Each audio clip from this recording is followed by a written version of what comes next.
Bienvenue dans notre émission Au film du temps de la Cinémathèque de Vendée. Nous allons découvrir l'homme qui fit rire les animaux. Tout le monde connaît la vache qui rit et Gédéon, le canard. Mais peu connaissent la fabuleuse aventure du plus célèbre illustrateur animalier, Benjamin Rabier, qui est né à La Roche-sur-Yon en 1864. Et ce film a été réalisé par Marc Faye. Alors, partons pour explorer l'univers merveilleux de cet artiste prolifique. Bon film, et à bientôt pour une nouvelle émission Au film du temps. 9, 10, 11 et 12 coups. Minuit, Benjamin Rabier ne dort pas. Toujours très ponctuel, il quitte son atelier pour se rendre au marché des Halles, comme chaque soir depuis 20 ans.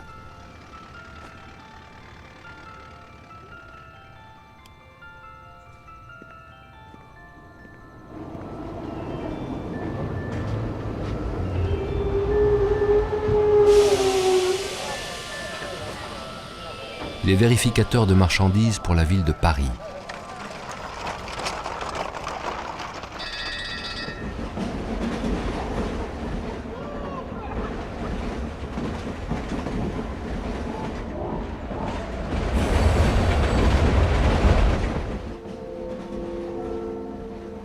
Il s'avance vers le temple de la Mangeaille. La clameur montante et roulante des grandes halles l'envahit.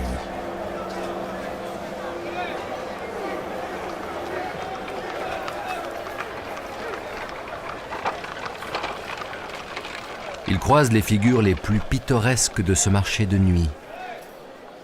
Les crieurs, chevillards, cabocheurs, gaveurs, marailleurs, vendeuses des 4 saisons, les 600 forts et autres petits métiers qui travaillent là. Benjamin Rabier scrute tous ces visages familiers pour la dernière fois.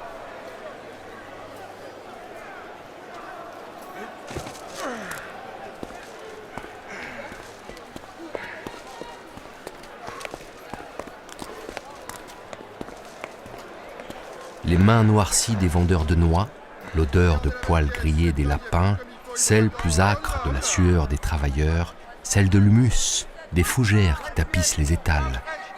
Il capte chacune de ces sensations pour en garder la saveur en mémoire. Ici, mademoiselle. Voilà, c'est bon, c'est dans la boîte. Il se faufile entre ce va-et-vient incessant de marchandises. Les colonnes de paniers vides tremblent sous les harangues des vendeurs.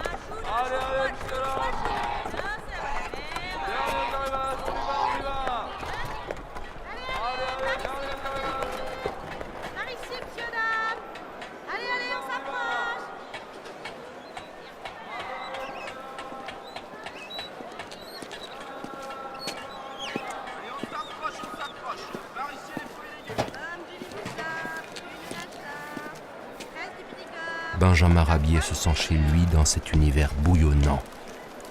Il a devant les yeux le ventre de Paris, où des milliers de mains s'activent et offrent chaque soir le spectacle de leur dur labeur.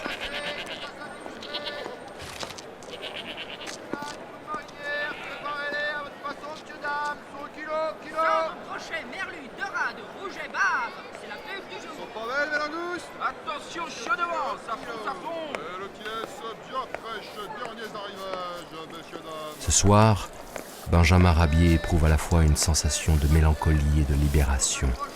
Cela fait 20 ans qu'il mène une double vie, fonctionnaire la nuit et artiste le jour.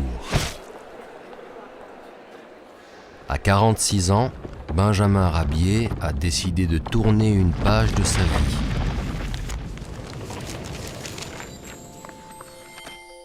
Son œuvre colorée est à l'opposé de ce qu'il vit la nuit. Il est l'homme qui fait rire les animaux, le créateur de Tintin Lutin, Flambeau, le chien, Gédéon, le canard,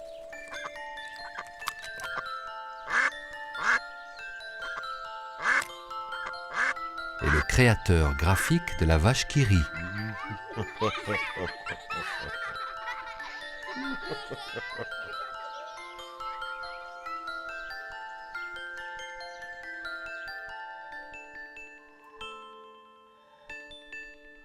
Nous avons tous dans un coin de notre mémoire quelques dessins de cet artiste hors norme. Caricaturiste, illustrateur, dramaturge, réalisateur de dessins animés, mais aussi affichiste, créateur de logos pour la publicité, de matériel scolaire, de mobiliers et jouets pour enfants. Benjamin Rabier est un touche-à-tout. En toute liberté, il a révolutionné le dessin pour la jeunesse du XXe siècle, dans le silence et la solitude de son atelier.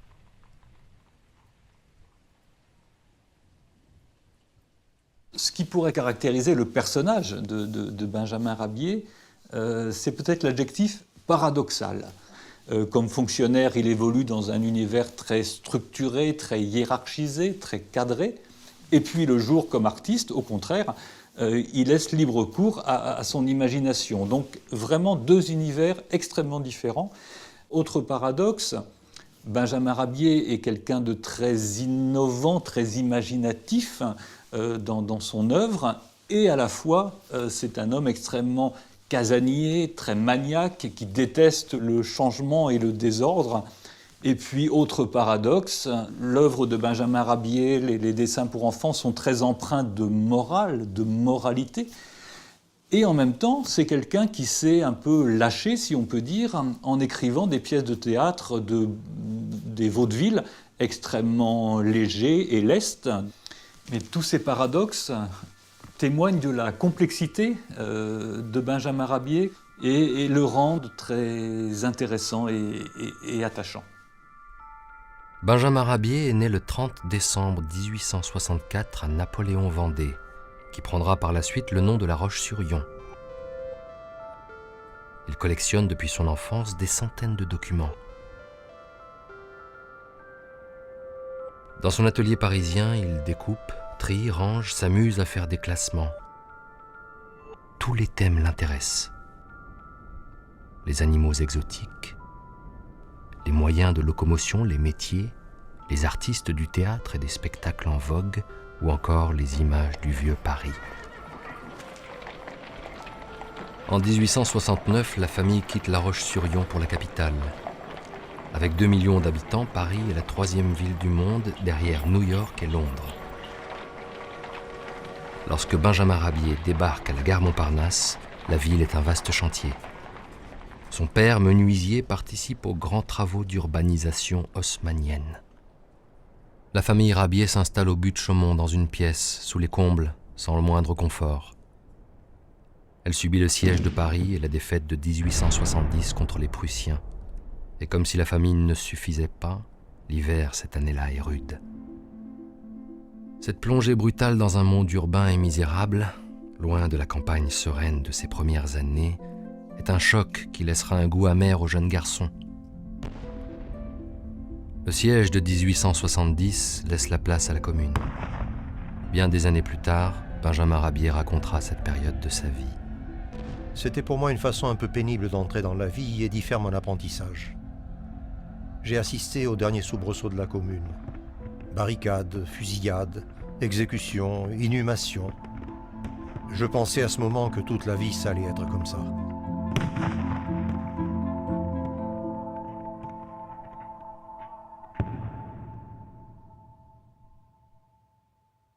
En 1872, la famille s'installe dans le quartier de Montparnasse.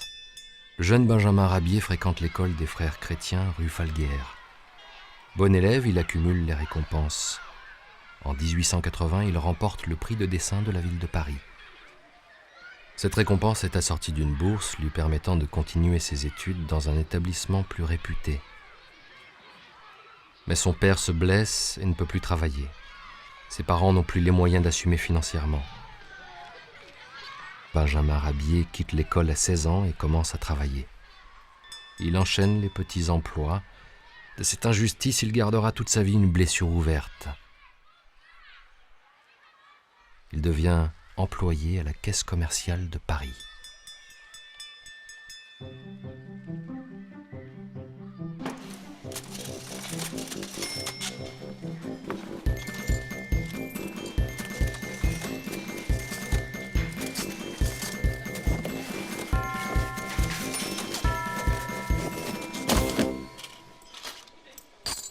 Alors Benjamin Rabier a reçu la Légion d'honneur, il est rentré de son vivant dans le dictionnaire, et tout ça pour lui sont des signes importants. Cette reconnaissance, c'est quelque chose qui fondamentalement le touche, et il en a besoin, et ça s'explique en grande partie par l'espèce de sentiment d'injustice qu'il a ressenti quand il était enfant. Il va essayer toute sa vie de compenser l'absence de connaissances qu'il ressent. Il va lire des dictionnaires, compulser des atlas. Bref, il va essayer d'acquérir une culture que sans doute il n'a pas reçue. Sur la butte Montmartre, les combats ont cessé et on a érigé la basilique du Sacré-Cœur pour expier les crimes des fédérés. Mais pas à pas, la République s'impose, les libertés et la laïcité ont d'ardents défenseurs, et Paris vit à présent dans le culte de la consommation. Le jeune employé arpente les rues après le travail. Il admire les grandes affiches en lettres géantes qui annoncent les réclames, les spectacles parisiens, les cabarets chansonniers de Montmartre et les numéros de cirque. Ce graphisme coloré très lisible et cet humour décalé attirent Rabier. Et le dessin dans tout ça ? Oh, le dessin m'intéressait, mais je ne me disais toujours pas « Mon ami, tu seras dessinateur ou tu ne seras pas ». Je n'avais à l'époque que la vocation de tout le monde qui est de s'abriter et de se nourrir. Pendant 4 ans, le gouvernement me tira d'affaire en m'offrant les douceurs de la caserne et de la gamelle. Benjamin Rabier part le 1er décembre 1885 au service militaire. La vie de la caserne est alors faite d'ennui et d'austérité.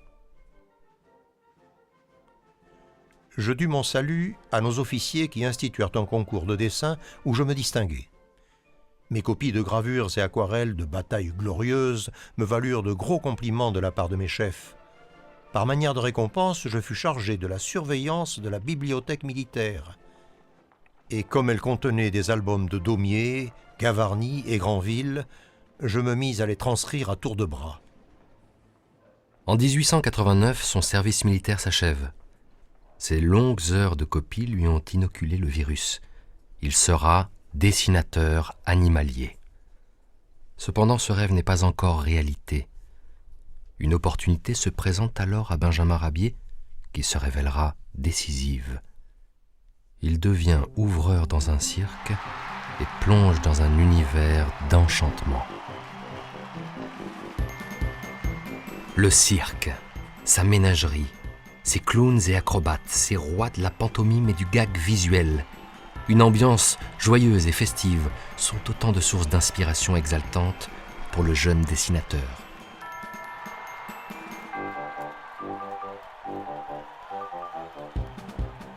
Comme Toulouse-Lautrec, il assiste au numéro des duettistes Foutit et Chocolat. Et c'est ainsi que parmi ses premiers dessins publiés en 1892, on retrouve les 2 clowns plébiscités par le public dans les pages du Gil Blas illustré, un célèbre hebdomadaire. Le jeune illustrateur prend cela comme un encouragement. Donc Benjamin Rabier commence sa carrière de dessinateur à un moment extrêmement favorable, puisque à la fin du XIXe siècle, la presse connaît un essor considérable. Alors à la fois pour des raisons politiques, avec les lois sur la liberté de la presse, mais aussi des raisons techniques, avec des progrès très importants dans le domaine de l'impression et de la reproduction notamment. Et on estime à peu près qu'à la fin du 19e, il y a plus de 3000 journaux qui se sont créés à ce moment-là. Et dans le développement de la presse, donc à la fin du 19e, la presse illustrée tient une place tout à fait considérable pour une raison qu'on oublie un peu, c'est que beaucoup de gens à l'époque ne savent pas lire et que le dessin, l'illustration, permet d'avoir accès à une information sans forcément maîtriser la lecture. Et puis la deuxième raison, c'est qu'à ce moment-là, les gens ont un vrai besoin, une vraie soif de fantaisie, d'humour, de légèreté. Et donc l'illustration, le dessin, répond aussi à ce besoin. Je me mis sur la tête un grand chapeau mou. Je nouai autour de mon col une cravate lavalière et fis l'acquisition d'un carton à dessin. Après plusieurs essais, j'avais ma signature. J'étais enfin prêt à affronter l'effervescence du monde de la presse. Les hebdomadaires, le journal amusant, le pêle-mêle, puis le rire, lui donnent sa chance. Le trait de Rabier n'est pas celui d'un caricaturiste polémiste. Rond, souple, coloré, il s'inscrit dans une tradition d'illustration populaire qui moque les mœurs de ses contemporains. Des scènes cocasses, des mines bonhommes, des farces qui épinglent parfois les travers d'une société inégalitaire, et surtout ces petites bêtes qui çà et là parsèment ses dessins font peu à peu sa marque de fabrique. Ce bestiaire souriant qu'il décline est inauguré dans cette planche où un chien vagabond s'amuse aux dépens d'un ivrogne un peu cruellement.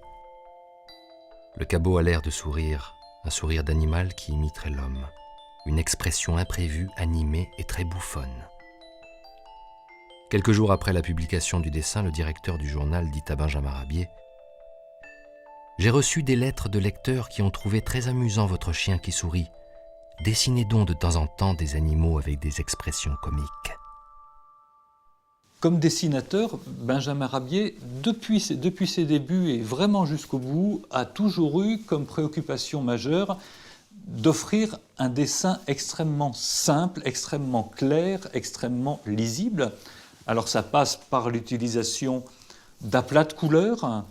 Il y a beaucoup de paysages, notamment nocturnes, qui sont très, très beaux et très forts. Il y a aussi évidemment l'utilisation de la ligne, ce qu'on appelait la ligne claire, des dessins extrêmement clairs, extrêmement nets, bien dessinés, mais aussi dans le découpage de séquences qui était là aussi extrêmement logique, extrêmement clair, à la fois pour l'esprit et pour l'œil.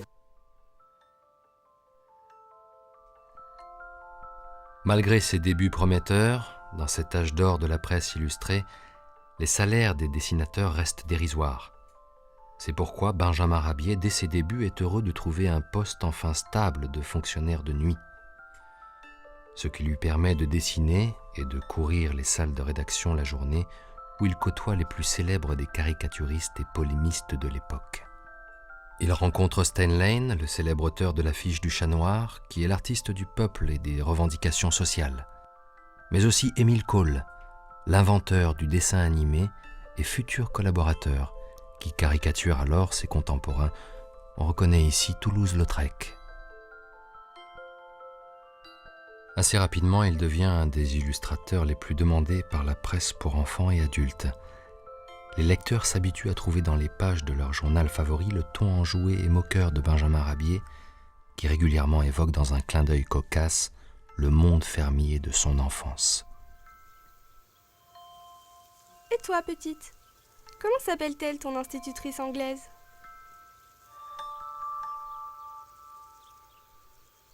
Mais l'époque est à la férocité. Alors que Benjamin Rabier rejoint peu à peu le petit cercle des illustrateurs en vogue, la France est en pleine tempête de l'affaire Dreyfus, une crise politique et sociale sans précédent sur fond d'espionnage et d'antisémitisme. La révélation de ce scandale en 1898 par Émile Zola dans l'article de presse intitulé « J'accuse » suscite de violentes polémiques et la fièvre s'empare alors d'une presse influente, déchaînant les passions. Les revues satiriques, semaine après semaine, engagent un dialogue musclé par dessins interposés. Carandache raille une société déchirée jusque dans l'intimité de ses foyers. Surtout, ne parlons pas de l'affaire Dreyfus. Ils en ont parlé. Benjamin Rabier, quant à lui, a trouvé ses alliés. Chez lui, ce seront les animaux les plus impitoyables juges d'une humanité désolante et cruelle. Il surprend même en poussant au paroxysme de la noirceur son humour vif lorsqu'en 1902, le journal L'Assiette au beurre lui offre la possibilité de tremper sa plume dans le vitriol de la satire. Membres arrachés, empoisonnement, tête coupée, sang qui coule. En 15 planches, les animaux de Rabier lui servent de révélateurs et dénoncent l'imbécilité et la brutalité des humains. Il écrit un jour « Ce qu'il y a de meilleur chez l'homme, c'est le chien ». Madame la baronne, c'est Mirza que je viens de surprendre, léchant les mains du maçon qui travaille dans le parc. Pauvre bête inconsciente, qu'on lui donne un vomitif. Et lorsqu'il s'adonne à la caricature, avec cette série de planches de 1908, c'est à nouveau avec la sympathie de son bestiaire aux contours raffinés qu'il esquisse le portrait des personnalités politiques et du spectacle d'alors. Clémenceau prend la forme d'un bulldog, avant qu'on ne le surnomme le tigre pendant la Grande Guerre. Edmond Rostand voit son nez s'allonger tel Cyrano de Bergerac, et l'actrice Sarah Bernard se transforme en lionne. Dans la tendresse ou la cruauté, les animaux de Benjamin Rabier sont véritablement ses porte-paroles. Benjamin Rabier, dessinateur animalier, connu pour ça, qui a représenté des milliers d'animaux, ne les aimait pas beaucoup au quotidien. Il supportait assez peu d'avoir des animaux à côté de lui. Mais ce qui est spécifique chez Rabier, c'est que d'une part, il en a fait sa marque de fabrique, c'est sa patte à lui, et aussi parce qu'il les a humanisés. On l'appelait celui qui fait rire et pleurer les animaux. Donc avoir donné aux animaux une expression humaine, ça a été un apport considérable de Benjamin Rabier. Il faut une patience à nul autre pareille pour donner une expression drôle aux animaux. Passe encore pour le chien, mais faire rire une vache. J'ai passé des nuits blanches pour y arriver. Ceux qui ont connu Benjamin Rabier décrivent un bourreau de travail sans cesse enthousiasmé par les nombreux projets proposés par ses différents éditeurs. En effet, s'il publie plus de 6000 dessins de presse tout au long de sa vie, c'est dans un domaine parfaitement approprié à son talent d'animalier qu'il s'épanouit. Les albums illustrés pour la jeunesse. Il conçoit avec un soin tout particulier plus de 250 ouvrages, donne vie à tout autant de personnages inédits ou adaptés des plus célèbres fables, et crée au fil des années un univers original où les animaux forment une véritable société. On y retrouve son humour, son affection pour le cirque ou la campagne, son goût de l'enseignement et d'une certaine morale. Et pendant plus de 40 ans, ses publications sont de véritables rendez-vous qui réjouissent des générations de petits lecteurs.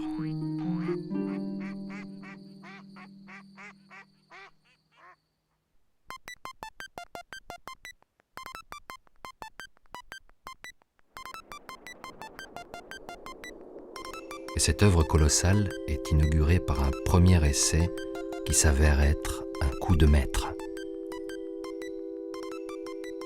En 1898, Benjamin Rabier publie l'album qui s'appelle Tintin-Lutin. Et c'est vraiment une étape importante dans la carrière du dessinateur parce que c'est la première fois qu'un éditeur lui confie la réalisation entière d'un album. Il est le seul illustrateur de cet album et pour lui c'est une première. Alors Tintin, c'est le diminutif de Martin, qui est un petit personnage qui fait beaucoup de bêtises. Mais regardons de près à quoi il ressemble, à la fois dans le dessin et dans le nom. Ça nous rappelle évidemment le personnage que Hergé créera quelques années plus tard. Alors est-ce qu'il s'est inspiré du dessin et du nom de l'album de Rabier? Sans doute.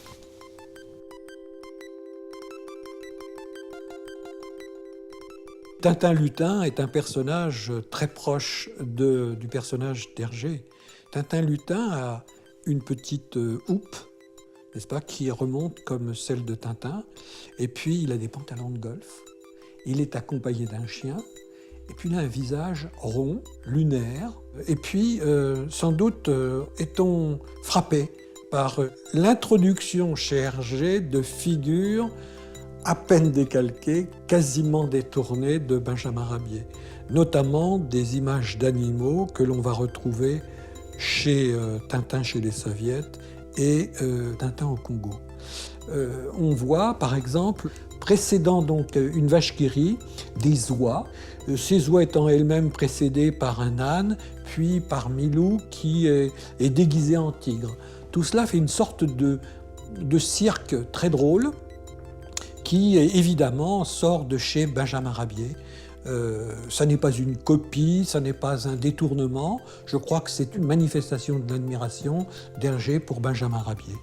Alors je songe aussi à une autre planche tirée d'un autre album, Tintin au Congo. C'est le dessin d'un serpent qui a avalé un chien. en l'occurrence Milou, et les pattes de Milou crèvent la peau du ventre du serpent, de sorte que nous avons un serpent à pattes, ce qui est quand même très étrange, qui change complètement la nature du serpent. Et ce serpent à pattes vient directement de chez Benjamin Rabier. Si les échos de l'œuvre de Rabier sont innombrables dans celle d'Hergé, cela n'est pas étonnant. Comme des milliers d'enfants, Hergé a grandi avec les images de celui qui a véritablement initié une nouvelle ère de l'illustration pour la jeunesse. En témoigne cet hommage. Je devais avoir 12 ou 13 ans lorsque quelqu'un, un ami de la famille je suppose, qui savait probablement que je ne cessais de griffonner des petits bonshommes, m'a offert une série de 6 cartes postales en couleur, illustrant la fable, le corbeau et le renard. Et j'ai été immédiatement conquis. Car ces dessins étaient très simples, joyeux et d'une lisibilité parfaite. Des couleurs franches, lumineuses, nettement délimitées par un trait énergique et fermé. C'est ainsi que Benjamin Rabier est devenu, à mes yeux, un maître. Et c'est à coup sûr de cette rencontre que date mon goût pour un dessin clair et simple, un dessin qui soit compris instantanément. Ces 6 cartes postales, je les ai conservées précieusement. Je viens de les contempler une fois de plus, et non sans une certaine émotion. Il y a 60 ans qu'elles me sont apparues pour la première fois, et j'éprouve, toujours pour elles et pour leur créateur, la même admiration. Le succès de l'œuvre de Rabier doit beaucoup à la loi de 1905 sur la séparation de l'Église et de l'État qui entraîne l'essor de l'édition laïque. La pédagogie en images devient le credo des éditeurs. Distraire et instruire deviennent les maîtres mots des pédagogues. Alors en 1906, date importante, Benjamin Rabier publie Les Fables de La Fontaine, qui sont en quelque sorte son bâton de maréchal. Lui, dessinateur, a mis tout son talent dans ce livre, et parallèlement, l'éditeur, Talandier, a mis un soin tout particulier à réaliser ce livre. Résultat, un ouvrage magnifique, qui était un livre d'étrennes pendant très longtemps, et qui a été très largement aussi utilisé dans les écoles.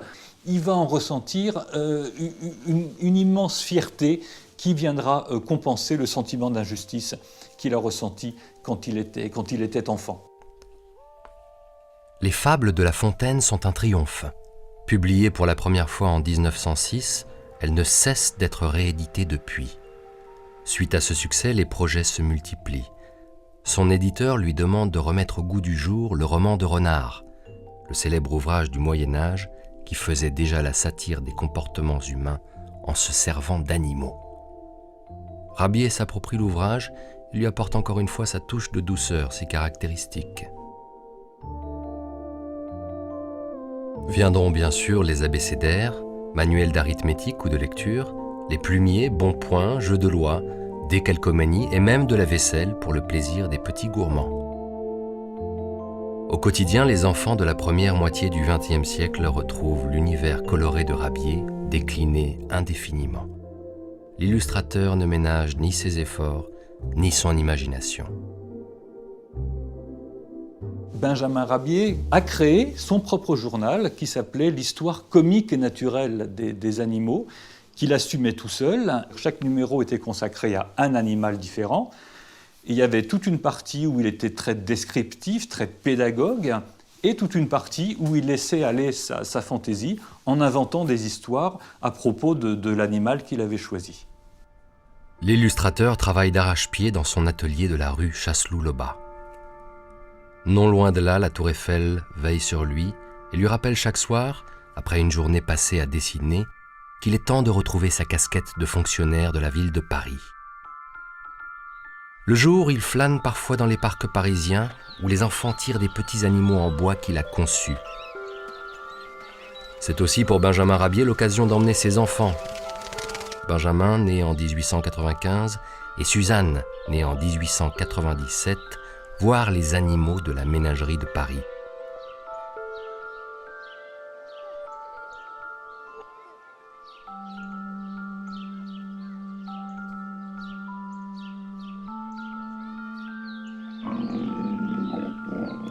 Il en profite pour faire des croquis.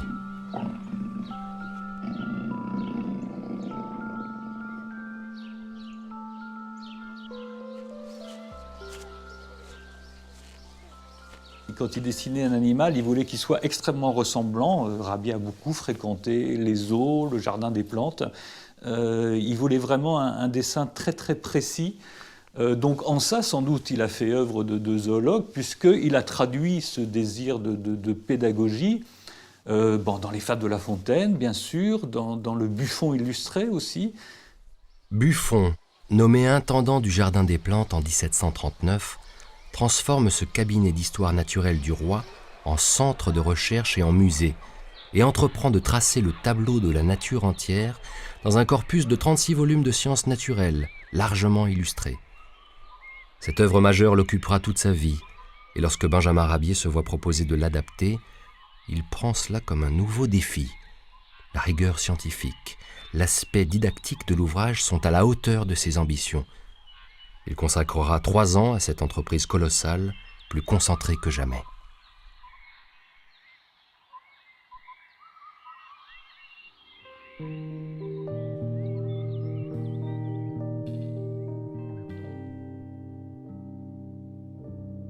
Rabier trouve aussi l'inspiration dans sa maison de campagne de Ly, dans l'Indre. Avec sa femme Sophie, qu'il a épousée en 1894, il fait construire dès 1900 la Villa Rabier, un havre de paix où il se rendait que possible pour couper du rythme intense de son travail à la capitale.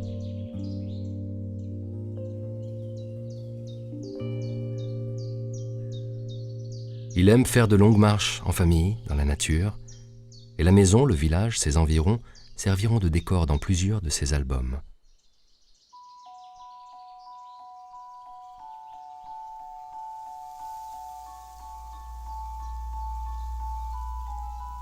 Mais peu à peu, le vertige le prend. Benjamin Rabier a l'étrange sentiment de vivre au cœur de l'univers qu'il a créé. La fiction envahit peu à peu la réalité. Benjamin travaille beaucoup. Il travaille trop. Ses créatures le dépassent. Le Buffon illustré est une entreprise titanesque. Le monde auquel il donne vie ne lui laisse pas de répit. C'est un foisonnement permanent. Ces créatures le harcèlent. Manipulateur, à son tour manipulé. C'est le monde à l'envers. Benjamin Rabier perd la tête.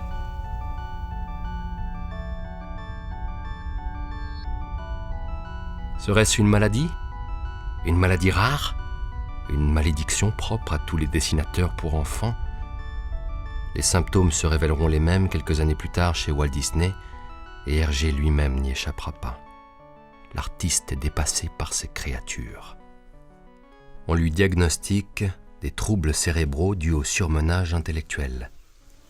Ces nombreuses années de double travail ont eu raison de sa résistance, et il est contraint de lever le pied.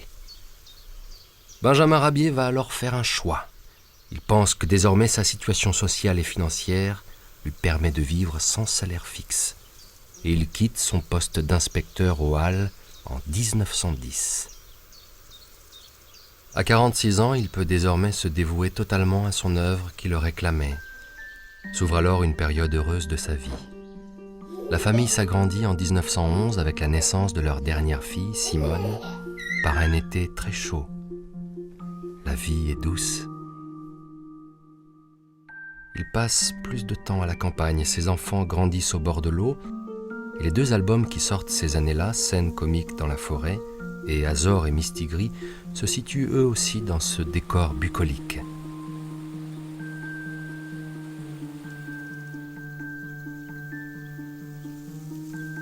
Benjamin Rabier s'adonne même à une nouvelle passion. Son goût pour la lecture de romans policiers et de faits divers le pousse à écrire des pièces de théâtre. À l'époque, le théâtre de boulevard domine les soirées parisiennes. Le public découvre ou redécouvre Labiche, Courteline et Feydeau. Sa première pièce, Le Château des Loufoques, est une comédie qui reçoit un accueil favorable de la critique. On y voit des chiens, des chats, des lapins, des souris, voire un éléphant bien dressé, dont les pieds de derrière ne s'accordent pas toujours avec ceux de devant. Rabier écrira près d'une vingtaine de pièces jusque dans les années 30. Ma veuve s'amuse, Je marie ma femme, Le gigolo surmené? Benjamin Rabier écrit des histoires de mari, d'amants et de jeux de société pour adultes. Mais si ces pièces de théâtre dépeignent des personnages aux mœurs légères, Benjamin Rabier, lui, est absolument fidèle et respectueux envers sa femme Sophie qu'il adore et auprès de qui il vivra jusqu'à ses derniers instants. Benjamin Rabier termine Le Buffon illustré en 1913, un volume de 453 pages relié en toile rouge qui reçoit un accueil enthousiaste. Cette période faste arrive à son paroxysme lorsqu'il est fait chevalier de la Légion d'honneur. Rabier voudrait que la vie dure toujours ainsi.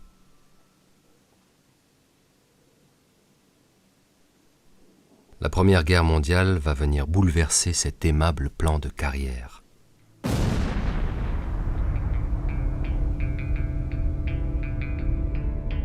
Avec la Première Guerre mondiale, c'est le retour d'Anastasie et ses gros ciseaux, alias la censure. Aucun journal n'est épargné. L'état de siège donne aux autorités militaires le droit de suspendre ou d'interdire toute publication périodique. On contrôle surtout qu'aucune information propice à l'ennemi ou qu'aucun passage à caractère défaitiste ne soit publié. Réduction de l'approvisionnement en pâte à papier, pénurie de main-d'œuvre, les temps sont durs pour la presse, malgré la demande des lecteurs chaque jour plus avides d'informations sur cette guerre qui n'en finit pas. Benjamin Rabier reprend du service pour le Pêle-Mêle dès sa reparution en mai 1915. Il collabore à La Baïonnette, un nouveau titre qui tente de s'affranchir de la propagande officielle, comme le récent Canard enchaîné. On sollicite aussi Rabier pour créer l'emblème qui ornera les avions de l'escadrille SAL-39, dans laquelle officie le jeune écrivain Joseph Kessel. On le voit ici posant devant son avion. En arrière-plan, on aperçoit le lapin va-t-en-guerre, un lapin jouant au clairon dans un cercle à fond rouge. Plus tard, cet emblème militaire deviendra le logo des biscuits Gringoire.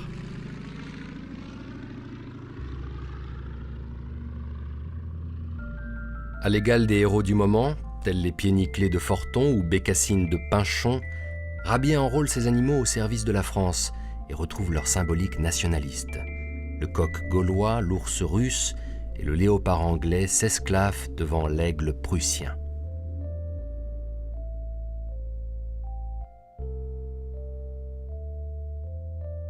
Et c'est encore avec un petit animal que Benjamin Rabier parviendra à faire sourire une nation abattue par la Grande Guerre.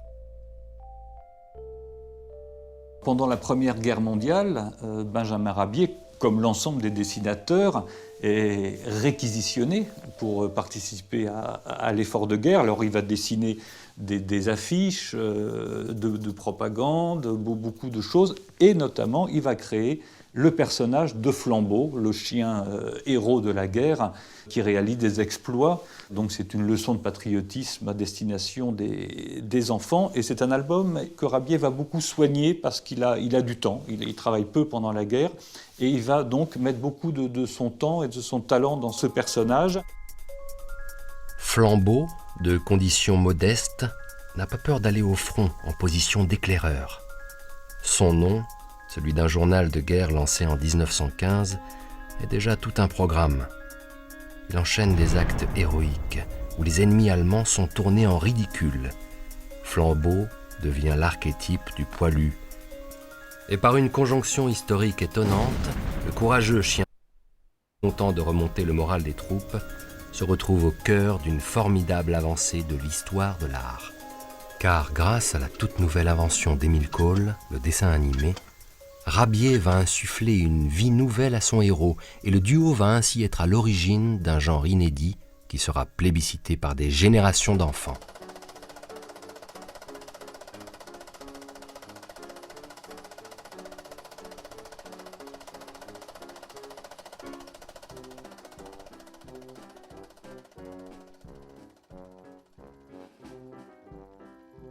On trouve déjà dans les dessins de Rabier un sens du rythme et du mouvement, un goût naturel pour la magie des spectacles d'ombre chinoise comme il a eu la chance d'en voir au cabaret du Chat Noir à Montmartre. Une fascination pour le cinéma lorsqu'il crée des affiches comme ici, pour le film de Max Linder, L'âne jaloux, mais aussi lorsqu'il fabrique ses vues pour Lanterne magique. Grâce à la technique d'Émile Cole, il a enfin l'occasion d'adapter ses multiples talents à ce nouveau moyen d'expression. Benjamin Rabier installe donc dans son atelier une caméra banc-titre bricolée sur une table de salon qu'il utilise pour faire ses premiers dessins animés avec le concours d'Émile Cole. Les deux innovateurs trouvent un producteur qui croit comme eux que Flambeau est le personnage idéal à animer.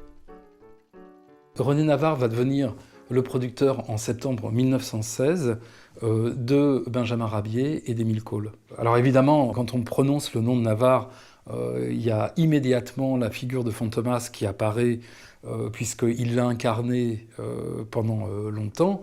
Il a eu une audace extraordinaire que d'imaginer produire justement des dessins animés. C'est lui qui suggère à Benjamin Rabier comme le dit d'ailleurs Benjamin Rabier de façon très drôle, de se faire ciné-craber.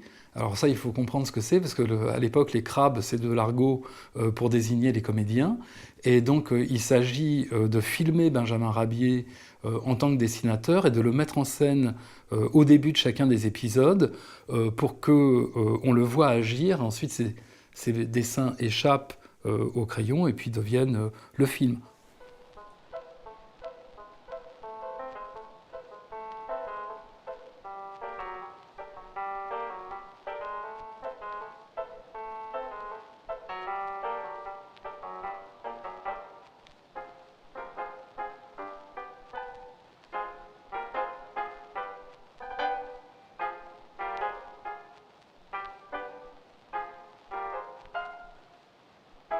C'est donc à Fantomas que l'on doit ces rares images de Benjamin Rabier, les seules qui ont survécu.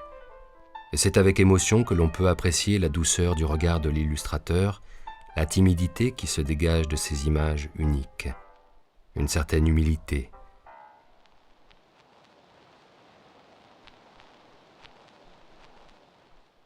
Quatre films sont nés de la collaboration de Rabier et Cole en 1916 et 1917, avec Flambeau comme protagoniste. Mais ces films ont malheureusement disparu, comme beaucoup de ses autres dessins animés. C'est sans doute cette rareté qui a laissé l'œuvre animée de Benjamin Rabier si méconnue et sa contribution à l'évolution de ce genre sous-estimé. Il reste cependant de précieux documents qui permettent d'entrevoir le travail novateur de ces pionniers du cinéma d'animation. Bien que le film ait complètement disparu, quand on découvre ces 8 feuilles-là, on se fait une idée quasiment parfaite du récit comique que véhiculaient les fiançailles de Flambeau. Chacune des 8 feuilles est un petit fragment de ce récit. Donc on est dans une anticipation, en réalité, de ce qu'on appelle aujourd'hui le storyboard. Et je pense que Cole et Rabier inventent au fur et à mesure ça, évidemment.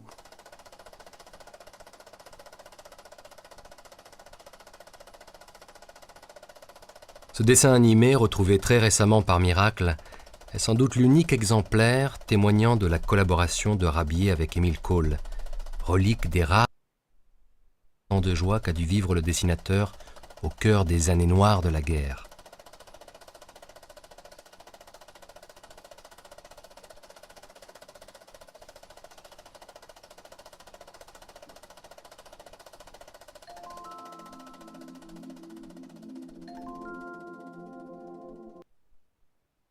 Car l'année 1917 est marquée par le drame. Alors que la guerre est toujours plus dévastatrice, la tuberculose qui emporte Benjamin, l'aîné du couple Rabier, les laisse abasourdis. Meurtri par le chagrin, il décide de vendre la maison de Lee. Trop de souvenirs s'y bousculent. Plusieurs mois s'écoulent avant que Rabier ne reprenne contact avec Émile Cole. Mais en 1918, les productions de Navarre sont en perdition et la paix revenue, Cole souhaite continuer sa carrière de réalisateur de son côté. Rabier veut exorciser sa peine, il décide de prolonger seul l'aventure du dessin animé. Il en réalise une dizaine jusqu'au milieu des années 20. Cette période tourmentée est paradoxalement une des plus fécondes de sa carrière.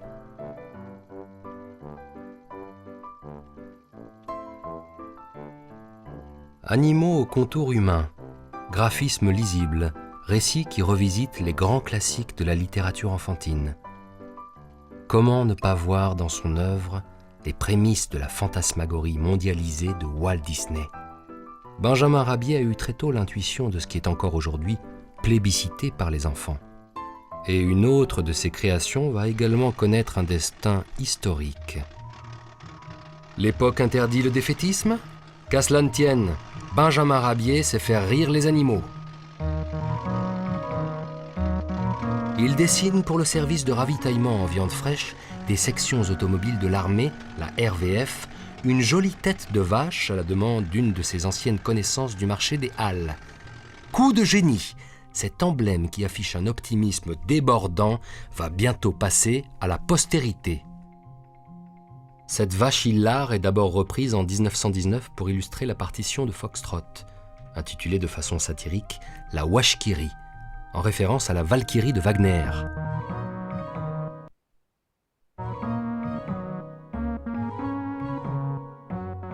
Et c'est quelques années plus tard, en 1923, que Léon Bell, responsable de la fromagerie fondée par son père, se souvient de l'emblème des autobus RVF. Léon Bell francise le nom de Washkiri et demande à Rabier de lui ajouter des boucles d'oreilles en forme d'emballage. La Washkiri est née. Si l'on regarde cette boucle d'oreille attentivement, la Washkiri se reproduit à l'infini. Cette mise en abîme rajoute une touche de diablerie comme une dimension métaphysique au dessin.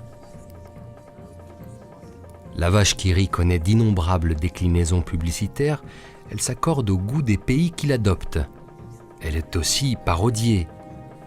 Elle devient l'une des icônes les plus connues dans le monde avec le bibendum Michelin de l'illustrateur Marius Rossillon, dit Au Galop, un ami de Benjamin Rabier.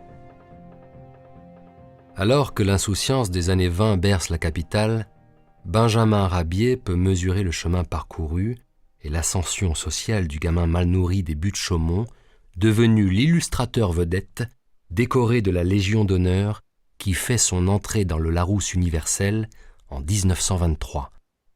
Son ami peintre vendéen, André Astoul, lui propose d'effectuer son portrait.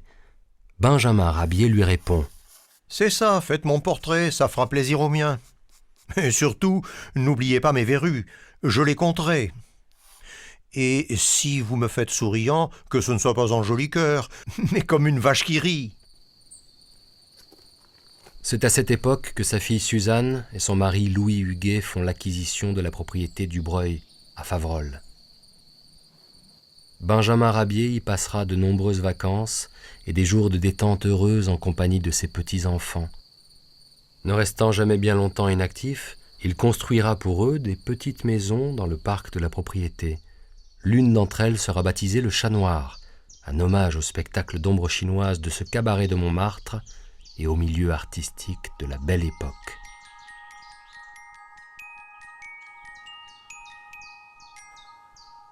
Et c'est peut-être là, sous les arbres du jardin, qu'il pense pour la première fois à un personnage appelé à une grande notoriété.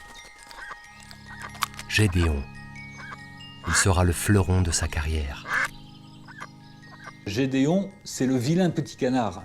Il est différent, il a un long cou, il est donc différent des autres canards, et c'est seulement quand il aura réalisé des exploits qu'il pourra être intégré dans la grande communauté de la basse-cour et faire oublier sa différence. Et ça, c'est une préoccupation, une morale qu'on retrouve très souvent chez Benjamin Rabier. Gédéon, il vole, il nage et il marche, ce qui permet de multiplier les situations. Il vit dans une basse-cour, ce qui permet à Rabier de faire le parallèle entre la basse-cour et la société humaine. Bref, c'est un choix très malin de la part de Benjamin Rabier. Et ça va se concrétiser par un succès considérable. Il y aura plus de 20 albums de Gédéon qui va devenir un personnage emblématique de la création de Benjamin Rabier. Grâce à son courage, Gédéon devient au fil des albums le justicier de la basse-cour. Sa personnalité s'affine au fil des albums et prend une place centrale dans la société des animaux. Il finit toujours par éliminer le loup et le renard, prédateurs de sa ferme natale. Au début des années 30, Rabier est inquiet de la tournure des événements. La montée des totalitarismes va donner à son personnage des préoccupations philosophiques, sociales ou politiques. Alors qu'Hitler devient chancelier d'Allemagne, Gédéon tente une traversée vers le Nouveau Monde. Mais il revient déçu et dénonce la politique isolationniste des États-Unis. « Fuyons l'égoïsme et le cynisme », s'exclame Gédéon dans l'album « Gédéon traverse l'Atlantique ». Le dernier album est une profession de foi. Le ton de Benjamin Rabier devient grave. Gédéon est soucieux. Il trouve que tout va mal. Les animaux ne s'entendent pas, les forts persécutent les faibles. Témoin affligé et indigné de la résignation de trop d'animaux, il voudrait les voir enfin réagir. Benjamin et Sophie Rabier passent l'été 1939 chez leur fille et leur gendre. C'est là qu'ils apprennent la déclaration de guerre de la France à l'Allemagne, le 3 septembre. Rabier est très fatigué. Son état de santé empire rapidement.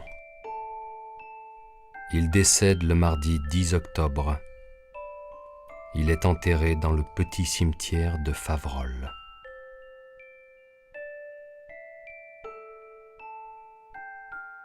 Benjamin Rabier a vécu enfant la terrible répression de la Commune.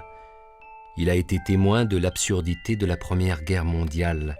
Il s'éteint avant que l'humanité ne donne à nouveau raison à ces personnages qui n'ont eu de cesse de condamner la folie humaine.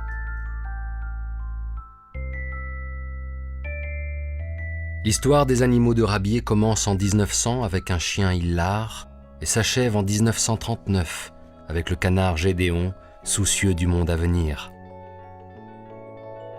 De la belle époque à la Seconde Guerre mondiale, il témoigne de 40 ans d'un style identifiable entre tous. Il défie les modes et le temps. Il a inoculé un virus extrêmement vivifiant et actif à plusieurs générations de dessinateurs.